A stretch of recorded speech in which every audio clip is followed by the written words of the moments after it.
வாழ்த்துறை வழங்க வருகின்ற பெருந்தகையாளர் வெண்புறா சேவை மையத்தினுடைய மாநில பொருளாளரும் அரிமா மாவட்டத்தினுடைய முன்னாள் மண்டல தலைவருமான அரிமா டாக்டர் லவ்வோ ஏ.கே. நாகராஜன் எம்ஜேஎஃப் அவர்கள்.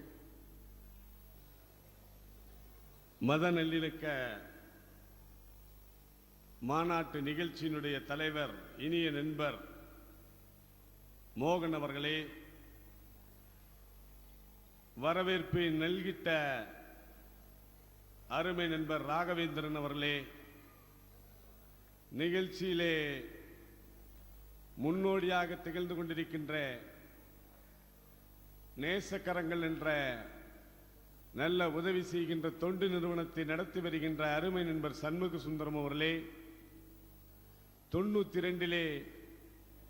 இதே போன்ற மத நல்லிணக்க மாநாட்டை நடத்தி அதன் வாயிலாக நல்ல அனுபவத்தை பெற்றதன் காரணமாக இன்றைய தினம் அதைவிட மிக சிறப்பான முறையிலே மாநாட்டை நடத்தி கொண்டிருக்கின்ற முன்னோடியாக திகழ்ந்து கொண்டிருக்கின்ற விழா குழுவின் தலைவர் அருமை சகோதரர் இஸ்மாயில் அவர்களே,